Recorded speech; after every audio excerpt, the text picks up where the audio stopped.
How have you turned your hurts into a halo? How have you used your pain to heal others? What would you do if you went out to adopt a baby and you discover months down the line that the baby has challenges? What would you do? Would you take the baby back? Would you shower the baby with love? Today we bring you the story of one woman who has so much love to give a child. And I'll let her tell you the story herself. My name is Yudi. Thank you for joining us. I'll be right back after this time out.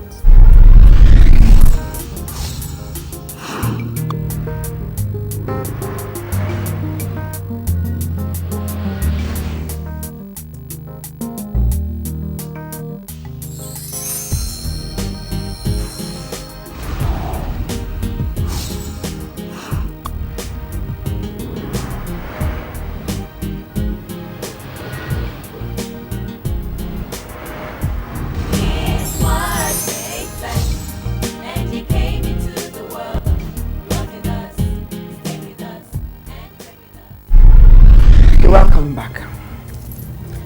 Nonye, you're welcome. Thank you. How are you? Fine, thank you. How did you get involved in cerebral palsy? How did you get involved in it? Cerebral palsy is a word I heard first on the 28th of November 2006. My baby was 5 months old. And I had gone home to visit my mother to show them my baby. I adopted my baby. My baby is adopted. You know, I was told she was 6 days when I adopted her. And prior to that time, I've had a bit of concern about her. Maybe she wasn't, her head, she wasn't lifting it the way she should. And I had asked questions. I even went to a medical doctor to ask him that I was a bit worried about my baby. And she said, no, when the child is 6 months old, you will get to know. That's when doctors get worried. That apart from that, she was fine. So she was like 5 months. I went to take her to my parents, you know, to take my baby for my parents to see. My parents were in the village. I live in Lagos. And this day, before then, I was in the hospital for about a month. So when I came out, I went home to see her. My mother was giving her a bath. And I looked at her and I told my mom that I don't think this child is all right. My mom said, why? I said, look at her, she can't carry her neck. And my mother said, no, I had 11 of you, I should tell, and I should know. I said, Mama, no, I'm a bit concerned that, you know, she's been like this for a while. To appease me, she said, let's go see a nurse. So we went to see a nurse that night. And then the nurse, you know, said, did you remember I saw you the day you were coming back with this child? I said, yes, I did. He said, and I told you, so I asked you if she had jaundice at birth. And she had asked me, and I didn't know, you know, like I said, I adopted the child, and they didn't tell me anything whether she had jaundice or not. So I took the child.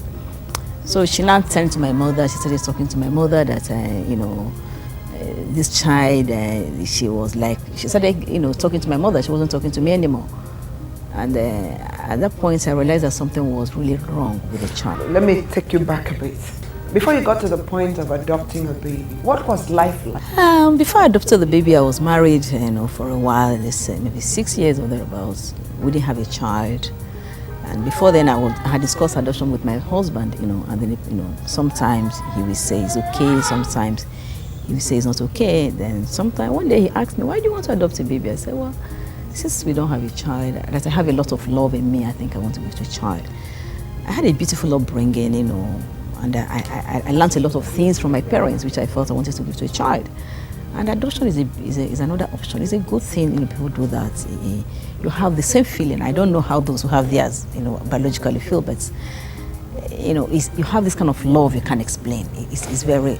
I mean, what was your life like? Yes, you had all this love to give. Were you working? Yes, I had my business. I had my business. I was running, I was sewing, then I changed, I started running restaurants. It was doing quite well on Body Thomas. Delicante. You know, I started in that 2005, you know, April 2005. It was doing quite okay. You know, and But you know, I was so involved in the business. So when I adopted my baby, but you know, there was this emptiness because I was separated. You know, we didn't have a child. You know, some oftentimes marriages like that, they survive or they don't survive. Mine didn't survive. You know, some of them don't work out, so it didn't survive. Then each of us moved on. I moved on. I had that vacuum I needed to fill, so I adopted a child. I wanted a company. I wanted somebody I would love, somebody I would nurture. So I adopted the baby, beautiful girl, and she lit up my life. You know, she brought so much joy into me and all that. And I was running her, I was managing her, running my business, and then at 5 months I was told she had cerebral palsy. I never heard the word, like I said earlier. Then I asked, what's cerebral palsy? You know, maybe I should tell you how the doctor told me. Yes, please tell us. You know, I had gone to this doctor at Owerri sick bay.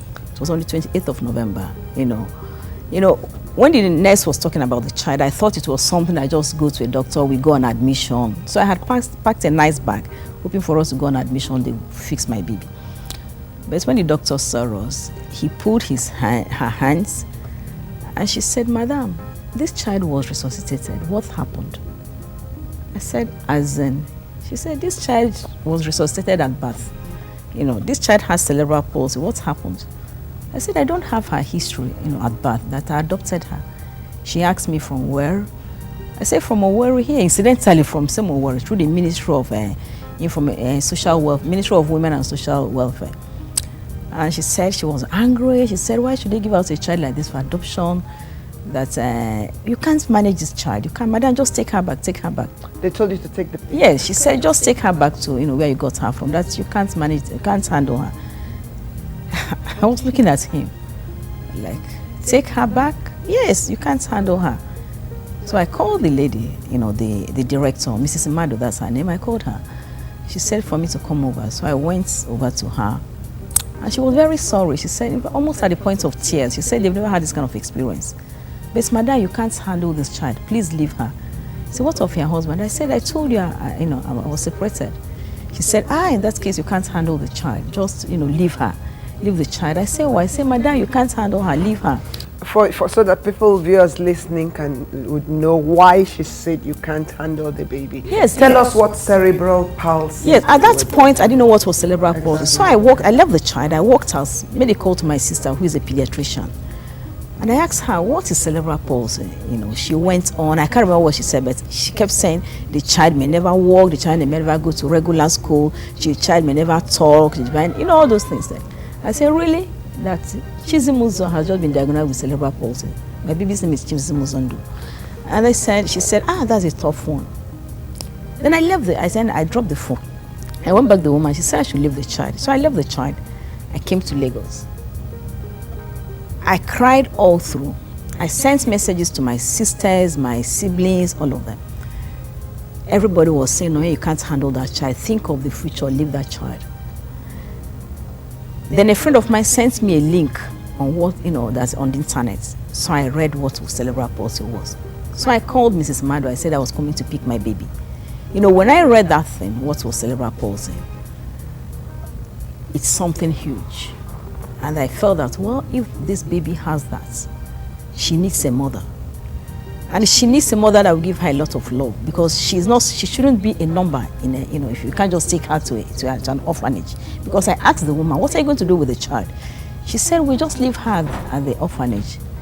So at that point, I felt that if cerebral palsy, you know, is something really large, that the child needs a mother who can give her a lot of love. I didn't know what to do with her, so I called her. And a friend of mine, Daphne, started taking me around. She took me to somewhere. In retrospect, she said she took me there for me to see the kind of children. So before I make up my mind to go pick the baby. But at that point, I was looking for a place where I can take my child to, you know, because I didn't have a housemaid. I was running a big business. You know, restaurant is a business, it's very involving. It's you know, intensive. it's an intensive thing. So I needed a place where I could leave my baby and go to work. So she took me to a place of Aden Robinson. I spoke with the lady. She said, "It's okay, I should bring the child. You know, my way to work, I bring her when I'm Hold going the back." thoughts. Hold the thoughts. Don't go anywhere. Be right back. His heart made flesh, and he came into the world. Okay, welcome back. We're talking about a lady who has a lot of love to give, and she went out to adopt a baby, and she didn't know the baby had cerebral palsy. And let's see, after having adopted the baby, let's see what she's doing today with the baby. So Nonye, your friend took you to where you saw other babies, like that. Like I said, she wanted me to see those children to dissuade me from, taking back my child. But the more I saw the children, the more I felt that this child, I have to take care of the child. So I called Owerri and told the woman I was coming to take my baby. I went to Owerri, and as if to confirm that the child needed a mother. When they brought that child, I didn't recognize her. Within 1 week, she had changed. She was looking, she wasn't the fine baby that I left, Even what she was putting on. The bag I left a bag of clothes for her. It was still in the office. They did not even put those clothes. So she was wearing, what she was wearing wasn't nice. So in fact, they passed me. They were carrying the child. They passed. I didn't know that was my baby. I said, later I said, that was Zimuzo. What's the meaning of Zimuzo? Chizimuzondo means God show me the way of life. Show me the path of life. When her condition was diagnosed, I remember driving on top of Ojuele Bridge, and I said, God, I wouldn't have chosen a more apt name for my baby. At the time I was naming her the child, you didn't know I didn't know she had that, but I was thinking of the fact that I've just, my marriage just, didn't work out. I'm running a big business, and so I needed God to guide me, through taking care of this child. So not knowing that, she has, this kind of a condition that is very overwhelming. So I went to her and I told them I needed to take my child, and the woman looked at me. Well, I said, I need to take my baby. That's when I asked God for a child. I didn't ask for a child. I didn't have cerebral palsy. I didn't even know the word. I didn't know what it was. So since God looked at me, assessed me, and he felt that, this my daughter, I think you should take care of this child, and gave it to me. Who am I to say no? So I took the child. I didn't know what to do with her. All I wanted at that point was just take my baby, just stay with her, give her so much love, take care of her. So I came to Lagos, called a friend who is a matron at Luth. And I told her that my baby was just diagnosed of CP. She screamed. So she took me to Monday clinic, neuro clinic. We went through the whole thing. They clapped us, did everything. All the things the child was doing that I thought like she was a superwoman. Like, she used to like go like this. I didn't know they were fits. She was having she was having seizures. I used to, when she went that way before, I would say, this my child will be a very strong girl. So when they saw her, she, once in a while she just go like that. So they placed her on anti-seizure drug. They didn't tell me anything in Luth. They were just, you are just there. They just do everything, prescribe the drugs for you. Epilim was the first drug they prescribed for her. They prescribed Epilim and, nothing else. Then they asked me to go and do a barrage of tests, which if I knew what I know now, it wasn't necessary because I just wasted my money. Cerebral palsy is a condition that it doesn't have cure. I know they wanted to know what caused the CP, but it doesn't change anything. They're just, wasting my money. Anyway, I did all that because I thought that it will help them to find a cure for the child. So I remember the matron looking at me and said that, you can't handle this child. Why don't you take the child back? And I looked at her. I said, listen, I didn't buy a pair of shoes. Like you go to the shop, you buy red color, then you come back. It wasn't really the shade you want, and then you go back and ask for an exchange. I said, that wasn't what I did. I wanted the child that would give me love. And she did. Now it's my turn to do that, So what is it? So I said, she said it's expensive. I remember, everything. I said, don't worry, God will provide. So as I go to the hospitals, it used to be Monday clinics. It's Monday clinics. We go there on Mondays. They just look at you, give you maybe 2 weeks, 3 weeks appointments. I started talking to other mothers. This was happening in November. So I started talking to other mothers. People are very evasive. You approach them, you want to find out, because I didn't know what caused my child's own. Later I now understand that cerebral palsy is caused either by jaundice, the prolonged labor, birth trauma. But since I didn't have, my child's history, most times adoption is shrouded in secrecy because people feel maybe they don't want people to know they adopted a child, but it's nothing to be ashamed of, And maybe God felt that this is how he wants you to take care of a child, so he gives you. So it's nothing to be ashamed of. So we started going to physiotherapy. You go there, 15 minutes. In fact, 15 minutes is long, we are done. So we just go. Then they sent us to the eye clinic, and the consultant looked at her after a long time. One day the consultant told me that my child doesn't see. She can't see. That's what she said. They did all the tests. I remember one doctor, Dr. Musa, she was a house officer then. She was telling the consultant that she thinks the child, sees a bit. Then I told her that, when the child is crying and I put the child under the fan, the ceiling fan, that she stops crying, she's watching the fan. She said no, that she wasn't saying that it's the sound, So I cried, then called my siblings, say, please every day say 2 Hail Marys for my baby, 1 for either eye, that they say my child doesn't see. So I started associating with partially school for the blind because why she doesn't see, there's always hope. She can always use Braille. But then, cerebral palsy affects the hands, the feet, you can't use the hands. So I say, God, this child doesn't see. So how is she going to communicate with people? Her hands, she needs to, use her hands to use the Braille. So I started going to partially school for the blind, that was when I started associating with them. One day we were at Mass. One woman, Dr. Diakosi. Yeah, my Catholic, yes. We were at Mass, and somebody was sitting behind me, a lady. I call her mommy now, Odiakosa. She was behind me, and when it was time to give each other a sign of peace, when I turned to shake her hand, she said, "You're a wonderful mother. You're a fantastic mother. You are doing a good job." I was like, and that day was one of my very low days. I sat throughout. I wasn't even participating at Mass. So after Mass, she walked up to me. She said, I know what you are going through. I know what you are going through. So I started weeping. She said, no, it's okay. I can come to your house and help you. Then she gave me her address. The later I went to her place, and I told her about my baby. And I told her that they say she doesn't see. They say it's not true. She said it's not true. That the child sees. Then she told me what to do. Hold the thoughts. Hold the thoughts. Don't go anywhere. We'll be right back.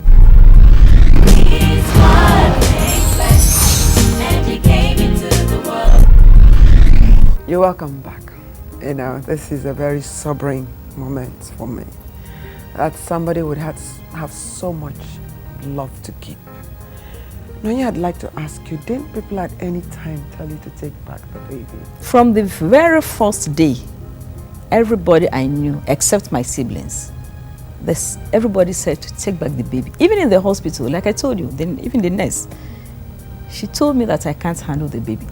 In retrospect, I understand, their reason. They feel that this is something very big, that I can't take care of the child. And knowing what I know now, there are not so many places you can take your child to and get help. Fine, cerebral palsy, there is no cure. But with proper management, a lot of them get to achieve their potential. If you handle the child very well, do their therapy. And these days, there are modern therapies. There are a lot of alternative therapies that people are trying out. So the lady that you called mommy, you said you went to her and you told her that the baby couldn't see, yes. And she said yes, the baby can see. Yeah, she says the baby sees, that I should sensitize. She's now told me what to do, sensitize her eyes, wear a lot of bright colored tops, show her mobiles, and then points light at her into her eyes. So I wake up at night and I will point such as baby. Every little opportunity I used to sensitize her eyes, show her a lot of things. Today my baby sees. Zimuzo sees today, 3 years down the line. So I didn't lose hope. And I still do, and up till today, she's still, my mommy, I take my baby to her every time. In fact, most times when I change her medications, I go to her and she says, what are you doing now? She tells me what and what to do, just tries to help me out. And the number of other people. I don't feel bad towards what I asked me to take back my baby. Even up to today, my baby is 4 years. I still met a friend like 3 weeks ago. And she says, Nonye, you can take the child somewhere so you can have your life. Then I said, what will my life be without Zimuzo? She's my life. I don't know why God sent her to me. So it's been like that. It's not, I must tell you, Udi, it's not easy. You know, but I just believe that God has a reason for sending her to me. You know, I cried, you know, there was frustration, there was, you know, that denial, you don't go to people, you hide the child at home. Then, when she was 1 year, I started taking her to a center. You know, in the center they have children with autism, Down syndrome, cerebral palsy, ADH, all of them that are there. It was wonderful because there was nowhere I could take her to. So I take her there by 8 in the morning. How were you managing with your restaurant? Oh, you did. I don't know, but I was just doing it. You know, I wake up like 5. Sometimes before 6 in the morning, I've gone to Otto. I've gone to my 12 and I'm back. Then I will bathe my baby, take her to the center. Then I come back. You know, I'm in the kitchen, I'm running my business. But I found out that I was just working. You know, I was suffering, my baby was suffering, the business was suffering. People were just telling me silly, you know, because I didn't have time to manage everything. Then I got to a point I was reading. I started reading, I had access to internet, I started studying cerebral palsy. And I knew that, you know, like my people will say, it's not the kind of dance, you dance sitting down. You have to tie your wrapper around your waist, stand up very well. So I got to a point I have to ask myself, what do I do with this child? Because I know that if what you fail to do now will haunt you in the future. So it came between choosing the child, taking care of the child, and managing my business. And not just my child, I met other parents, other mothers. They didn't know what to do with their children. It was affecting their homes because, you know, they have other children. Most of them are even ashamed to bring out the child. They just lock up the child at home. When I talk to them, I print out things on the internet, I give them to read. I buy books about cerebral palsy, I give them to read. How did you get to meet these mothers? In the hospital. I talk to them in the hospital. When we go to the hospitals, you know, I used to go to Luth for my physio, for the baby's physio. When I felt it wasn't enough, I started going to orthopedic hospital. I wanted to do everything that's to help her. Then I talked to other mothers. You know, we were all complaining. You know, you go to Luth, there were so many people. So they, you know, no child has more than 15 minutes. In fact, I remember one day very well. You know, when the therapist gets to like you, a child maybe like you, so he tends to spend more time with you. I remember one day, one lady, she's a lady, she was spending more time with my baby, you know, because I ask questions, you know. And I remember her superior coming around and saying, "You are still with this child?" So when the superior left, I said, "How long am I entitled to?" She told me 15 minutes. I said, "Really?" And you know, for you to go to Luth, you wake up in the morning. Before 7 o'clock, I'm there. And when I get there, other people are there already. You know, because you want to leave on time. Then we are sitting down there, then the therapist starts walking in like from 8:30, 9 o'clock. You know, they need to go on ward round, do other things. And then you spend maybe 2-3 hours waiting for your turn for 15 minutes. And I felt it wasn't enough, that the child needs to do something. Then I got a therapist to come home to take care of my baby for me. I was paying 2,500 per hour. Then I started thinking of other mothers who could not afford it. So I have to think of now, what do I do with this child that will affect other children's lives? So I decided I needed to open a place. And to do that, I had to close my business. You know, when I wanted to close my business, two people were coming, friends, how are you going to survive? I was afraid too. How will I survive? But I said, well, since God sent this child to me, and he knows what it entails to take care of a child like this. Cerebral palsy is the most expensive congenital disorder to manage. And I felt if he has to send this kind of a child for me, I don't know somehow we'll survive. And we've been surviving. So I shut down Delicante 2009. Hold that thought, hold that thought. It's what makes sense, and he came into the world. Join us next week. Of course, she didn't even know there are different types of cerebral palsy, that cerebral palsy manifests differently on each child. You know, these are information nobody tells you. So sometimes your child's condition might be mild, but when you leave the child at home, you know, the child gets worse. That is not that the cerebral palsy does not progress. That is, it has happened, it has happened. You know, children like this that has cerebral palsy, most times it has to be therapeutic. Like you can see, I'm carrying her now so I can support her trunk. She can lift up her head. She can try to lift up her head. Then I'm holding her hands. I'm trying to, exercise her fingers for her. So that's why I encourage other mothers. So each time you are carrying the child, you should use this as a therapy session for the child. It mustn't be when you go to the hospital or when you go to therapy centers. So that's why I like to carry my baby too all the time. So the positioning is one of the key points, for children with cerebral palsy. And I believe also that I came from a wonderful family, that has a lot. God has done so much for us. We love each other so much. So if this is what I have to give back, to God, then I'm doing this. His word made flesh, and he came into the world.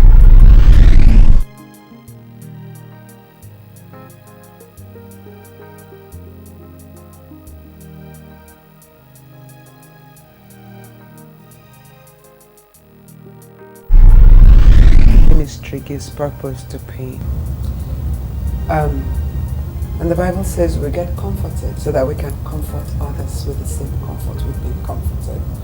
Join us next week as Nonye tells us, after closing down her restaurant, what God laid in her heart to do and how she's using the pain to heal other mothers. Thank you for your time and see you next week. And God bless you. My name is Sudoak Abbas, in God's will, perfect will of God.